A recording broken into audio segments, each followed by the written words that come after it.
అవసరము, ఈ రాష్ట్ర అభివృద్ధికి అవసరం అనే ఒకే ఒక ఉద్దేశంతో 164 సీట్లు ఎన్డీఏకి ఇచ్చి ప్రజలు ఈరోజు గెలిపించి సీఎం స్థాయిలో మన చంద్రబాబు నాయుడు గారిని, డిప్యూటీ సీఎం స్థాయిలో పవన్ కళ్యాణ్ గారిని కూర్చోబెడితే అది చూసి ఓర్వలేక ఏ రకంగానైనా గవర్నమెంట్ మీద బురద చల్లుదాము, గవర్నమెంట్ని ఇరకాటంలో పెడదాము అని చెప్పి శవ రాజకీయాలు అన్నవి స్టార్ట్ చేసిన పరిస్థితి చూస్తూ ఉంటే, జగన్మోహన్ రెడ్డి, పులివెందుల ఎమ్మెల్యే జగన్మోహన్ రెడ్డి నీకు సిగ్గనిపించట్లేదేమో కానీ ప్రజలందరూ కూడా చూసి సిగ్గుపడుతున్నారు.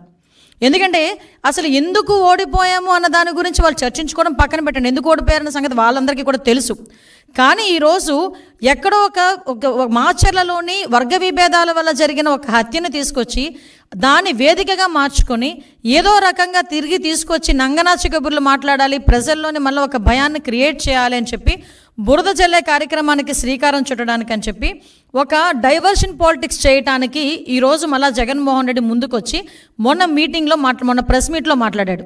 నిజంగా చెప్పాలంటే జగన్మోహన్ రెడ్డి ఆ రోజు మాట్లాడిన మాటల్ని బేస్ చేసుకొని ఈరోజు గవర్నమెంట్ ఎందుకు అతని మీద చర్యలు తీసుకోకూడదు? ఎందుకు నేను ఈ మాట మాట్లాడుతున్నానంటే, ఆ రోజు జగన్మోహన్ రెడ్డి మాట్లాడుతూ చాలా ఎలిగేషన్స్ చేశారు. ఆ ఎలిగేషన్స్లో సుమారుగా 36 రాజకీయ హత్యలు జరిగినాయి ఈ 45 రోజుల్లో. దగ్గర 300కు పైగా హత్యాయత్నాలు, 35 ఆత్మహత్యలు అని చెప్పి ఏదో 560 చోట్ల ప్రైవేట్ ఆస్తులను ధ్వంసం చేశారని రకరకాలైన ఎలిగేషన్స్ అనమాట. 490 ప్రభుత్వ ఆస్తులను ధ్వంసం చేశారని, 1000 వరకు దౌర్జన్యాలు, దాడులు చేశారని ఫిగర్స్తో సైతం ఇచ్చారు. వీటన్నిటి గురించి పక్కన పెట్టు, 36 రాజకీయ హత్యలను మాట్లాడు. నీ దగ్గర డేటా ఉందా? డేటా ఉంటే నాకు ఇవ్వండి ఒకసారి. యాజ్ హోమ్ మినిస్టర్గా అడుగుతున్నాను నేను. నీ దగ్గర నిజంగానే 36 రాజకీయ హత్యలు జరిగినాయి అని చెప్పి నీ దగ్గర కనుక డేటా ఉంటే ఇవ్వు. డేటా లేకపోతే ఎందుకు అలా చేసావు? నీ మీద ఎందుకు చర్య తీసుకోకూడదు పులివెందుల ఎమ్మెల్యే జగన్మోహన్ రెడ్డి నీ మీద? ఒకసారి చెప్పాలి. 36 రాజకీయ హత్యలు కాదు, అసలు యాక్చువల్గా రాజకీయ హత్యలు అని చెప్పి ఇతను మాట్లాడుతుంటే రాజకీయ హత్యలు జరిగినవి 4. మీకు ఇంకో విషయం చెప్పనా, నేను ఇది ప్రజలకు చెప్తున్నా, జగన్మోహన్ రెడ్డికి చెప్పాల్సిన అవసరం లేదు. ఎందుకంటే జగన్మోహన్ రెడ్డికి విషయం తెలుసు. కానీ ఏదో రకంగా గవర్నమెంట్ మీద బురద జల్లాలి కాబట్టి, చంద్రబాబు నాయుడు గారి మీద బురద జల్లాలి కాబట్టి ఏదో రకంగా అడ్డదారి తొక్కైనా మళ్ళీ ఏదో రకంగా సీఎం కుర్చీలో కూర్చుని పోవాలని కలలకు అంటున్నాడు. కాబట్టి ఈరోజు మా మీద బురద చల్లడానికి 36 రాజకీయ హత్యలు, 300 మంది దాడులు, అవి ఇవని చెప్పి ఫిగర్స్ సైతం చెప్తున్నాడు. ఈరోజు 45 రోజుల్లోనే ఇవి నువ్వు చెప్పినవన్నీ ఏమీ జరగలేదు, నువ్వు చెప్పినవి జరగలేదు అని చెప్పి నేను చెప్తా. జరిగినవి ప్రూవ్ ఏమైనా ఉందా? యాజ్ ఎ హోమ్ మినిస్టర్ నేను మాట్లాడుతున్నా. నువ్వు చెప్పినవన్నీ కూడా అబద్ధపు లెక్కలు. దీని మీద నువ్వు ఎక్స్ప్లెనేషన్ ఇవ్వాలి. దీని మీద నేను కేసు పెట్టాలనుకుంటున్నాను. ఎందుకు కేసు పెట్టకూడదు? ఎందుకు చర్యలు తీసుకోకూడదు జగన్మోహన్ రెడ్డి మీద ఈరోజు ప్రభుత్వం మీద? అప్పుడు నిజంగా జరిగిన ఇన్సిడెంట్లే, రంగనాయకమ్మ గారు జరిగిన ఇన్సిడెంట్ అమరావతి గురించి ఒక చిన్న పోస్ట్ పెట్టారని సిఐడి వాళ్ళని పంపించి ఆవిడ వయసును కూడా పక్కన పెట్టి వాళ్ళ చేత విచారణ జరిపించి సిఐడి ఆఫీసులో కూర్చోబెట్టి విచారణ చేపట్టావు. ఇలాంటి సంఘటనలు గౌతు శిరీష గారు ఒక చిన్న పోస్ట్ గవర్నమెంట్కి వ్యతిరేకంగా పెట్టారని సిఐడి నోటీస్ ఇచ్చి ఆవిడని సిఐడి ఆఫీసులో కూర్చోబెట్టావు.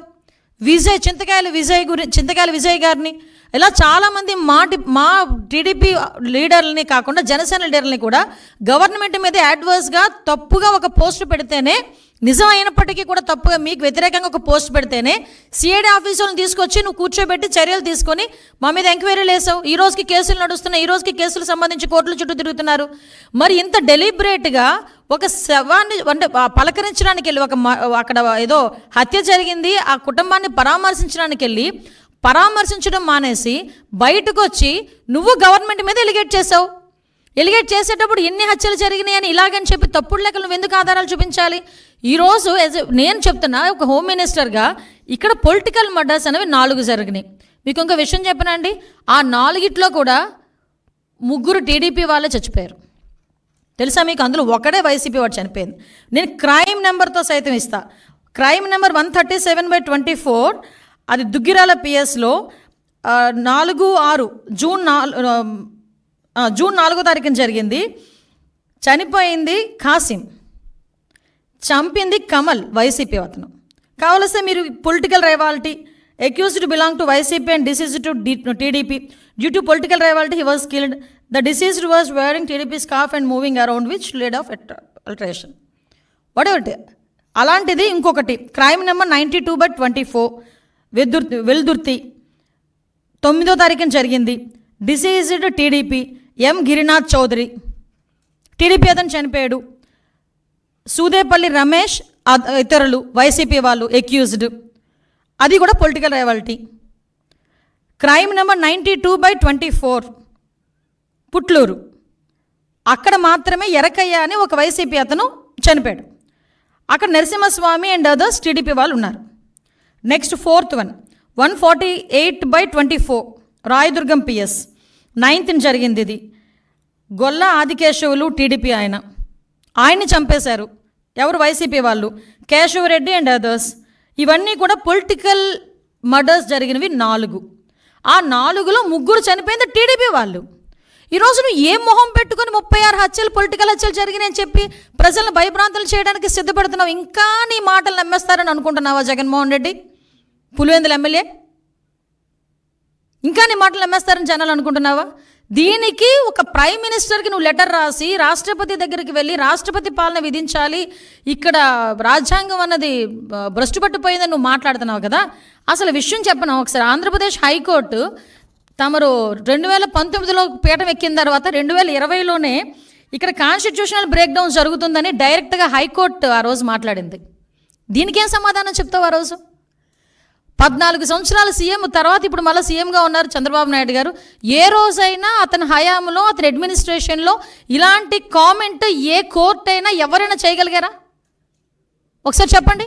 నువ్వు పీఠమికి ఒక సంవత్సరంలోనే, సీఎం అయిన సంవత్సరంలోనే ఆంధ్రప్రదేశ్ హైకోర్టు ఇలా మాట్లాడింది నీ మీద. ఇది అథెంటికేషన్. నేనేం వేగ్గా మాట్లాడట్లా, అబద్ధం చెప్పట్లా నీకులాగా.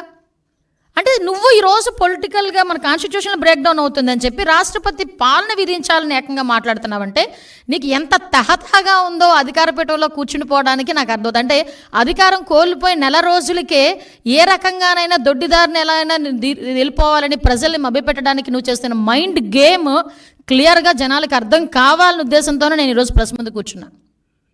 ఈరోజు ఎవడైనా పరామర్శకి వెళ్ళి అమ్మ ఎలా జరిగింది, ఎంతమంది పిల్లలు, ఏంటి నీ పోషణ ఏంటి, నా మనిషివి కదా, నీకు ఎంత కాంపన్సేషన్, పార్టీ నుంచి ఎంత కాంపన్సేషన్ ఇస్తాను, ఇలాంటివి మాట్లాడాలి. అతగాడు ఏం మాట్లాడాడండి? నీకు అమ్మఒడి వచ్చిందా? అమ్మఒడి నేను ఉంటే ఇచ్చేవాడిని, వసతి దీవెని ఇచ్చేవాడిని, ఇప్పుడు చంద్రబాబు నాయుడు గారు అవన్నీ ఇచ్చారా, అవన్నీ అయినాయా, ఇవన్నీ మాట్లాడతాడు ఎవడైనా? మైండ్ దొబ్బిందని తెలుసు, మరీ ఇంతలాగా జగన్మోహన్ రెడ్డికి పరామర్శ. అంటే నేను ఎందుకు క్లియర్గా ఎక్స్ప్లెయిన్ చేస్తున్నానంటే అతను పొలిటికల్గా ఒక ప్లాట్ఫామ్ గురించి ఎత్తుక్కుంటున్నాడు. దానికి మాచర్ల అనే ఇష్యూని క్రియేట్ చేసుకున్నాడు. వినుకొండ అనే ఇష్యూని క్రియేట్ చేసుకున్నాడు. ఆ వినుకొండలో జరిగిన ఇన్సిడెంట్ గురించి పర్టికులర్గా దాని మీద ఏదో రకంగా వెళ్ళి బురద జల్లాలనే ఉద్దేశంతో అతను వెళ్ళి అక్కడ మాట్లాడాల్సిన మాటలు మానేసి, హత్య జరిగిన చోట రషీద్ గురించి మాట్లాడడం మానేసి, రషీద్ గారి తాలూకా కుటుంబం గురించి మాట్లాడడం మానేసి ఫోటోలు చూపిస్తున్నాడు. ఎస్, నేను ఉన్నట్టే ఫోటోలు చూపించావు. ఫోటోలు చూపించినప్పుడు ఏం చెప్పావు?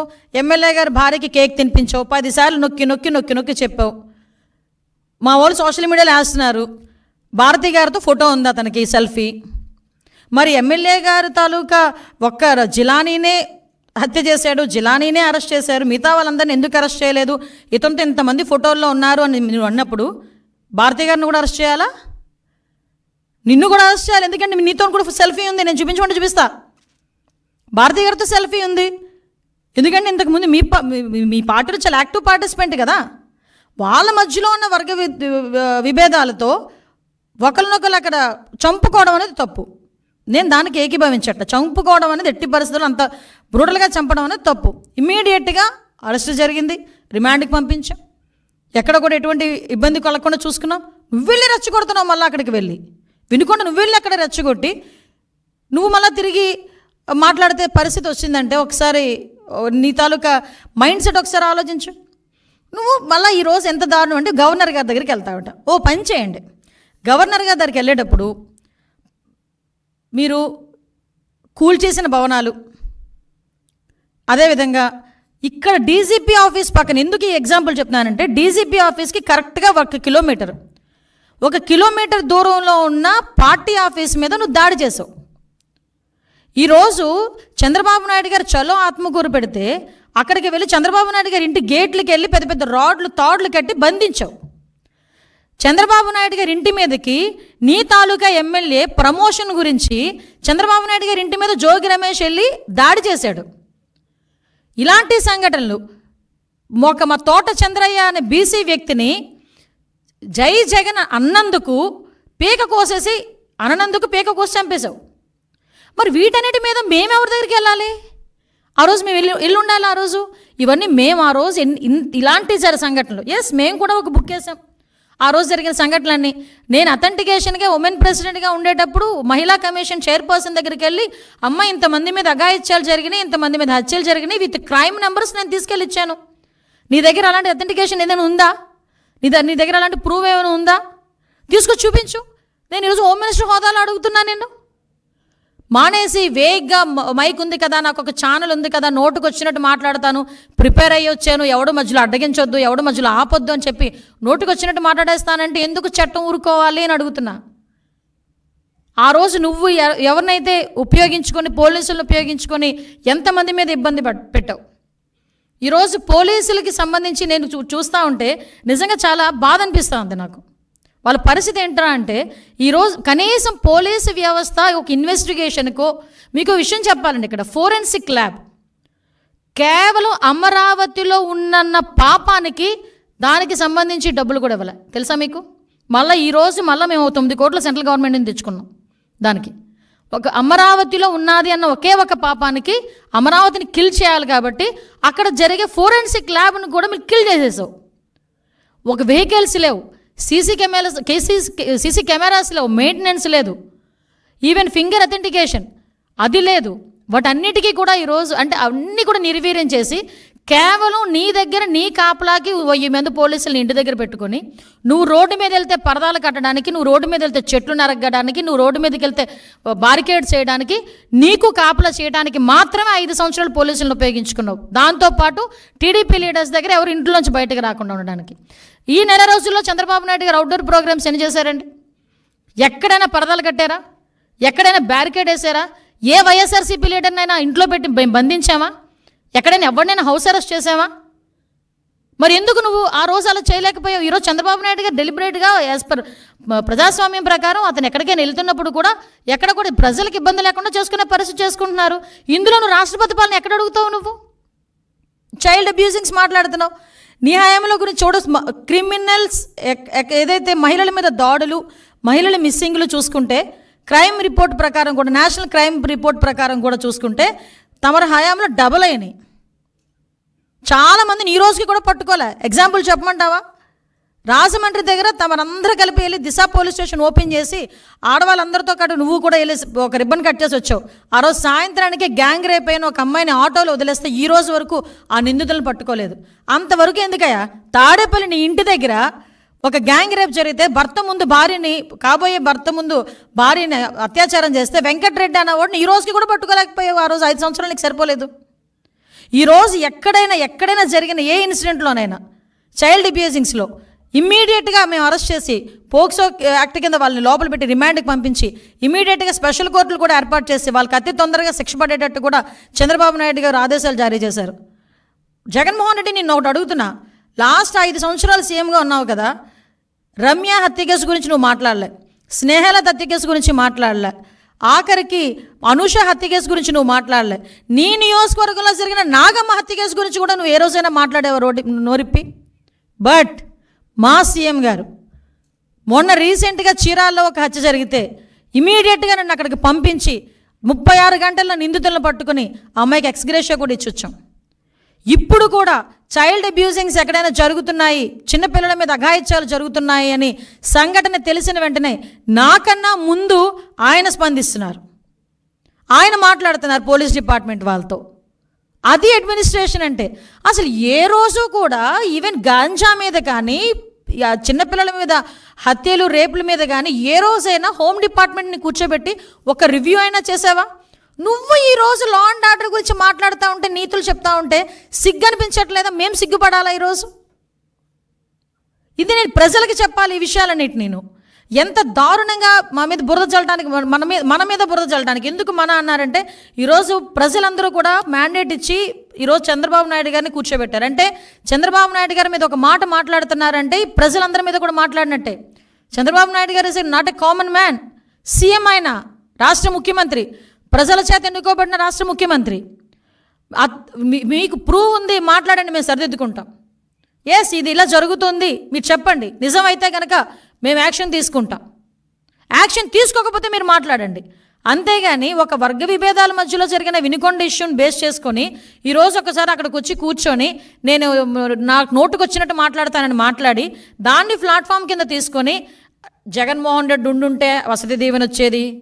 అరే అసలు నువ్వు ప్రమోషన్ ఏంటి నాకు అర్థం కాదు. జగన్మోహన్ రెడ్డి వచ్చింటే వసతి దీవెన వచ్చేది, జగన్మోహన్ రెడ్డి వచ్చింటే అది వచ్చేది, జగన్మోహన్ రెడ్డి ఇది వచ్చేది అని నువ్వు ఒక ప్లాట్ఫామ్ క్రియేట్ చేసుకుని దాని దగ్గర మాట్లాడడానికి ప్రయత్నం చేస్తున్నావు తప్పించి నిజంగా ఒక కన్సెంట్తో మాట్లాడే పరిస్థితి ఎక్కడ కూడా కనిపించలే. అంత దూరం వచ్చావు, ఫోటోలు చూపించావు, అది చేసావు, ఇది చేసావు, నీ నాయకుడు అంటున్నావు, నీ కార్యకర్త అంటున్నావు, నీ దగ్గర బోల్డ్ ఆస్తుంది, రూపాయి ఎందుకు ఇవ్వలేకపోయావు?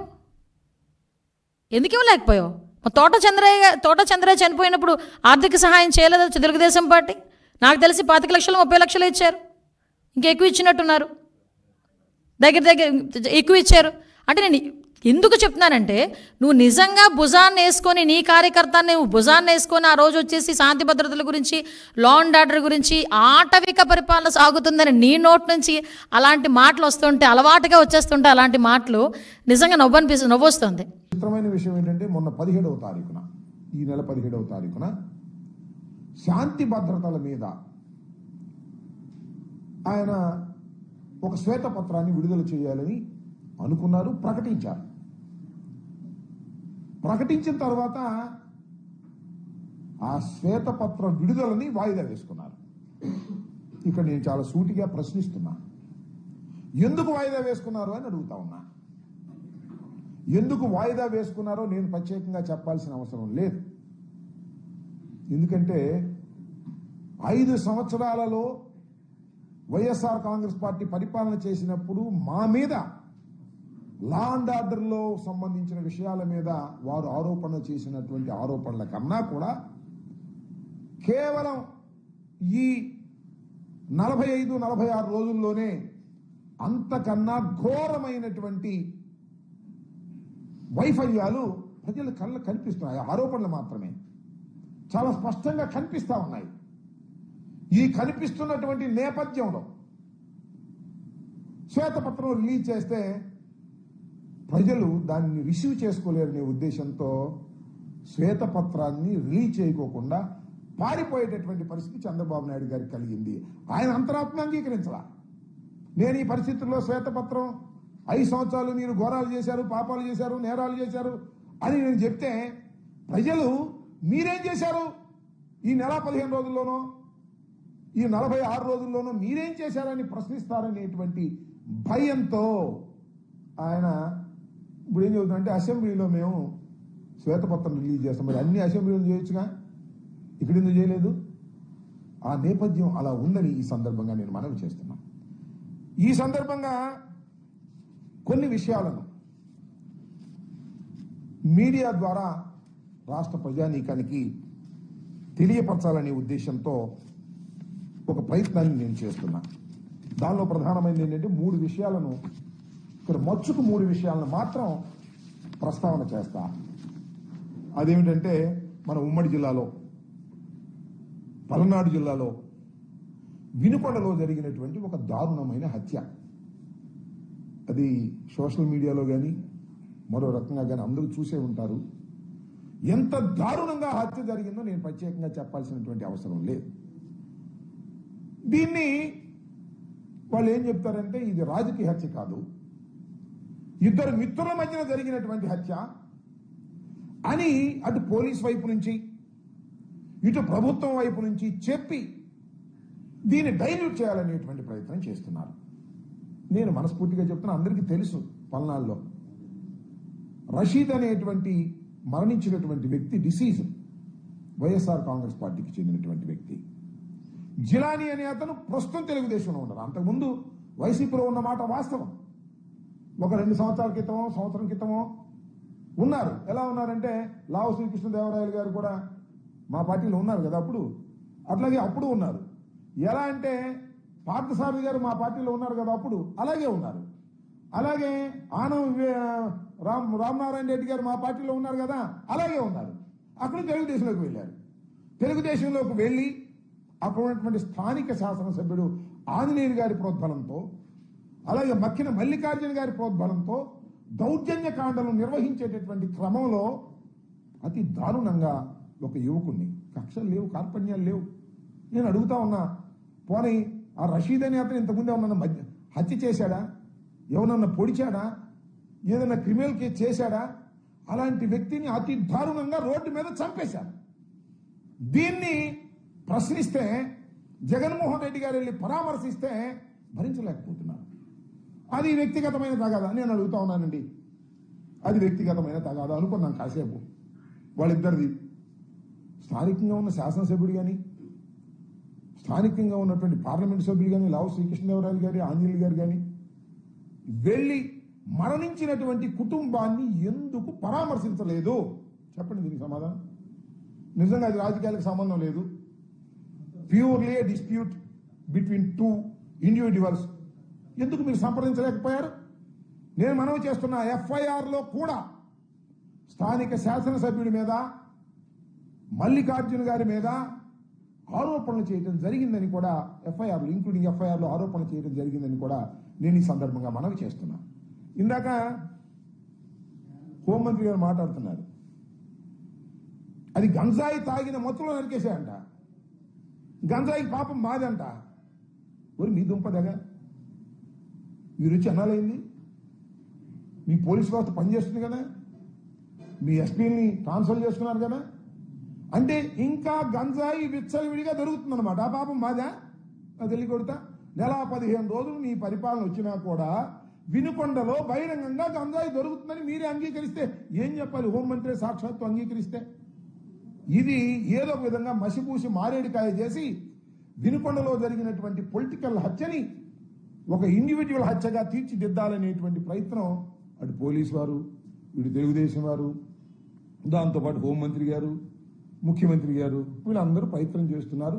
దీన్ని ప్రజలు గమనించాలని ఈ సందర్భంగా మనవి చేస్తున్నాం. ఇంకా రెండో వ్యవహారం ఏంటంటే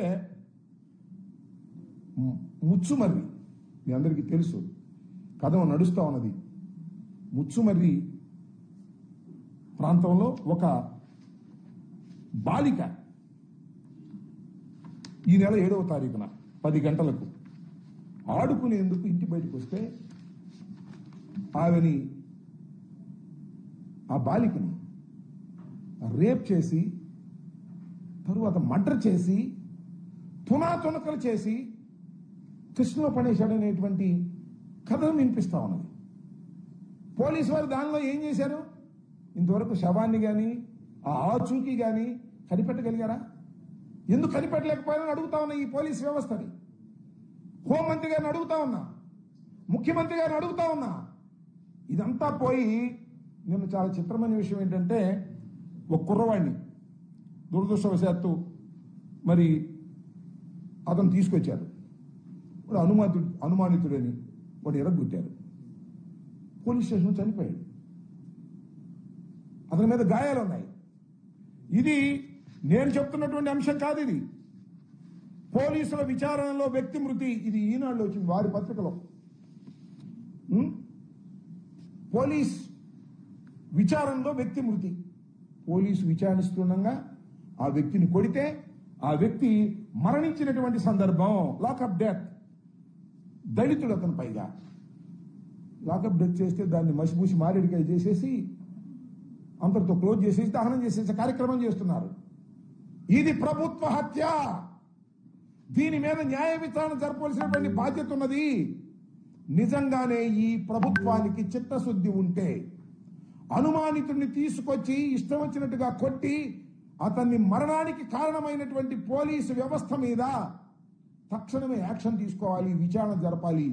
అదేం లేదు, మసిపూసి మారేడికాయ చేసేసి పక్కకు తోసేసే ప్రయత్నం చేస్తున్నారు. నేను మనవి చేస్తున్నా, దళిత సంఘాలకు కానీ, పౌర హక్కులకు సంబంధించిన వారు కానీ, సివిల్ రైట్స్ కి సంబంధించిన వారు కానీ దీని మీద ఫైట్ చేయాలి, న్యాయ పోరాటం చేయాలి, అవసరమైతే కోర్టుకు వెళ్లి ఈ లాకప్ డెత్ మీద విచారణ జరపవలసినటువంటి బాధ్యత సమాజానికి కూడా ఉంది, న్యాయ వ్యవస్థ కూడా ఉందని ఈ సందర్భంగా మనం వచ్చింది. అవసరమైతే న్యాయ వ్యవస్థ సుమోటివ్గా కూడా తీసుకున్నటువంటి సంఘటనలు ఉన్నాయి. సుమోటివ్గా కూడా తీసుకొని విచారణ జరిపేటటువంటి కార్యక్రమం చేస్తే పోలీసు లాకప్ డెత్లు తగ్గుతాయి. నిందితుని తీసుకోవటం, లాకప్లో పెట్టడం, కొట్టడం, వాడు చచ్చిపోయేదాకా కొట్టడం, వాడు నేరం ఒప్పుకోమనడం ఈ ధర్మమేనా అని అడుగుతా ఉన్నా. దీని మీద హోంమంత్రి సమాధానం చెప్పవలసినటువంటి బాధ్యత ఉన్నది అనేది ఈ సందర్భంగా నేను గుర్తు చేయదలుచుకున్నా. ఇంకా మూడో విషయానికి వెళ్ళినప్పుడు పుంగనూరు మీరందరూ చూశారు. పుంగనూరులో మా ఎంపీ మిథున్ రెడ్డి గారు పొంగనూరు వెళ్ళాడు. వెళ్ళకూడదా మిథున్ రెడ్డి గారు పొంగనూరు? ఎక్కడికి వెళ్ళాడు? అక్కడ మాజీ ఎంపీ రెడ్డప్ప ఇంట్లోకి వెళ్ళాడు. ఇంటికి వెళ్లి మా కార్యకర్తలను పిలిచి పరామర్శిస్తుంటే తెలుగుదేశం కార్యకర్తలందరూ వచ్చి దాడి చేశారే, ఇంటి మీద రాళ్లు వేశారే, అక్కడ వాహనాలను దహనం చేశారే, వాహనాలన్నింటినీ కూడా ధ్వంసం చేశారే. ఇవన్నీ ఎప్పుడు జరిగినాయి? పోలీసుల సమక్షంలో జరిగాయి. లాండాడు ఉండట్టు ఈ రాష్ట్రంలో లేనట్టే చెప్పమని అడుగుతా ఉన్నా, ప్రభుత్వాన్ని అడుగుతా ఉన్నా, ముఖ్యమంత్రి గారిని అడుగుతా ఉన్నా. లాండాడు ఉందా? ఒక ఎంపీ తన నియోజకవర్గంలోకి వెళ్లి అక్కడ కార్యకర్తలను కలుసుకునేటటువంటి స్వేచ్ఛ లేనప్పుడు ఈ రాష్ట్రంలో లా అండ్ ఆర్డర్ ఉందని ఎలా అనుకోవాలో చెప్పని మనం చేస్తున్నాం. ఇంకా ఒక చిత్రమైన విషయం చెప్తా. మాకు సంబంధించినటువంటి కార్లు దహనం చేశారు, మాకు సంబంధించిన కార్లు ధ్వంసం చేశారు, రెడ్డప్ప ఇంటి మీద రాళ్లు వేశారు, మాకు ఉన్నటువంటి కార్యకర్తలు అక్కడ కొట్టారు. చివరికి తీస్తే కథ ఏంటి అంటే పుంగనూరులో ఈ సంఘటనలో మిథున్ రెడ్డి మీద, రెడ్డప్ప మీద, ఇంకా 60 మంది మీద 307 కేసు పెట్టారు. తిరిగి మా మీద ఏమిటి అన్యాయం? లాండ్ ఆర్డర్ ఉండట పోయినట్ట? ఒకసారి ఆలోచన చెప్పని మనం చేస్తున్నాం. ఎంత దుర్మార్గం అంటే ఇంకొక విషయాన్ని ఈ సందర్భంగా చెప్పాలి మేము మీకు. ఇవాళ నారా చంద్రబాబు నాయుడు గారు కూడా మాట్లాడారు. మాట్లాడుతూ ఏమన్నారంటే, సరే ఆయన సహజంగా మాటలు కోటలు దాటుతాయి. ఏమంటారంటే శాంతి భద్రతల విషయంలో రాజీ లేదు, పోలీసులు కఠినంగా వ్యవహరించాలి, తెలుగుదేశం కార్యకర్తలు తప్పు చేసినా ఉపేక్షించవద్దని స్పష్టం చేశారు. తెలుగుదేశం కార్యకర్తలు తప్పు చేసినా ఉపేక్షించవద్దు అని పేపర్లో చెప్తాడు, కానీ మా మీద కేసులు పెడతారు. తెలుగుదేశం కార్యకర్తలు రాళ్లు వేస్తే వాళ్ళ మీద కేసులు పెట్టరు, వేళ్లు తగలేస్తే దాని మీద కేసులు పెట్టరు. ఇంకో మాట మాట్లాడారు ఇక్కడ, వినాలి మీరు.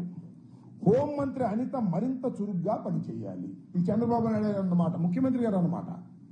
హోంమంత్రి అనిత గారు చురుగ్గా పనిచేయాలి అంటే ఏంటి దాని అర్థం? హోంమంత్రి అనిత గారు, వంగలపూడి అనిత గారు చురుగ్గా పనిచేయటం లేదు అంటే ఒక మాట చెప్పాలంటే పని చేయటం లేదు. ఇంకో మాటలో చెప్పాలంటే ఆమె పనికిరాదు, నేనే లా అండ్ ఆర్డర్ని పర్యవేక్షిస్తా, ఆమె కాదు ఇక అనేటువంటి మాట మాట్లాడారు. అమ్మా తల్లి అనిత గారు ఆలోచించుకోమని మనం చేస్తున్నాం. నీ మీద ఆరోపణ చేస్తున్నారు వాళ్ళు, నువ్వు సరిగ్గా పని చేయటం లేదనేటువంటి భావనతో మాట్లాడుతున్నారు. అందువల్లే కానీ వాళ్ళ తెలుగుదేశం ఆఫీసులో చంద్రబాబు నాయుడు గారు నన్ను చురుగ్గా పనిచేయట్లేదు అన్నాడు, అందువల్ల గట్టిగా చురుగ్గా మాట్లాడాలని ఇవాళ తెలుగుదేశం ఆఫీసులో ప్రెస్ మీట్ పెట్టి జగన్మోహన్ రెడ్డి గారిని, వైసీపీని చాలా ఇష్టం వచ్చినట్టుగా మాట్లాడే కార్యక్రమం చేశారు. ఏమంటది? పులివెందుల ఎమ్మెల్యే అంటే మాజీ ముఖ్యమంత్రి అనడం ఇష్టం లేదు ఆమెకి. పులివెందుల ఎమ్మెల్యే నువ్వు మా మీద ఆరోపణ చేస్తావా? 36 హత్యలు జరిగాయని చెప్తావా? మర్యాదగా హత్యల లిస్ట్ నాకు, లేకపోతే నీ మీద కేసు పెడతా. అంటే 36 రాజకీయ హత్యలు ఈ 45 రోజుల్లో జరిగాయి అంటే అది తప్పట. జగన్మోహన్ రెడ్డి గారి మీద కూడా కేసు పెడతారంట. పెట్టమ్మా, నీకు ఆ పవర్స్ ఉంటే పెట్టు తల్లి, కాదని మేము అంటలేదే. పెట్టడానికి అవకాశం ఉంటే పెట్టకుండా ఉంటారా మీరు? నాకు అర్థం కాల. రఘురామకృష్ణరాజు కేసు 3 సంవత్సరాల తర్వాత కేసు పెట్టారు కదా మీరు. జగన్మోహన్ రెడ్డి గారి మీద ఏ మాత్రం అనుమానం ఉన్నా, ఆస్కారం ఉన్నా తప్పుడు కేసులు పెట్టడానికి మీరు సిద్ధం అవుతున్నారనేది మాకు చాలా స్పష్టంగా అర్థమవుతుంది. దాంతోపాటు ఏదో అందండి, మాట గుర్తు రావట్లేదు నాకు. జగన్మోహన్ రెడ్డికి ఏమైనా మైండ్ దొబ్బిందా అంది. ఎవరు అన్నది తెలుసా? హోంమంత్రి గారు, మహిళా హోంమంత్రి గారు. జగన్మోహన్ రెడ్డి గారికి మైండ్ దొబ్బిందా అనే మాట మాట్లాడుతున్నామంటే తల్లి ఏం చెప్పాలి? ఈ రాష్ట్రంలో ఇంకా లా అండ్ ఆర్డర్ను కాపాడేటటువంటి పరిస్థితి మీ దగ్గర ఉందని మేము నమ్మాలా? ఎవరికి మైండ్ దొబ్బింది? నువ్వు సరిగ్గా పని చేయటం లేదు అన్న చంద్రబాబు గారికా? లేదు. ఇట్లాగే మీడియా సమావేశంలో మిత్రులు అడిగారు, ఏమండి అక్కడ అలా జరుగుతుంది, ఇక్కడ ఎలా జరుగుతుంది, మీరేంటి మీరు కట్టడి చేయట్లేదు హోంమంత్రికి అంటే ఏం చేయమంటారు? నన్ను లాఠీ పట్టుకోమంటారా? తుపాకీ పట్టుకోమంటారా? అన్నవాళ్ళకు దొబ్బిందా? నువ్వు లాఠీ తుపాకీ పట్టుకుంటావా? లాఠీ పట్టుకునేటటువంటి పోలీసుని అయ్యా లాఠీ ఉపయోగించు సందర్భం వచ్చినప్పుడు అని చెప్పు.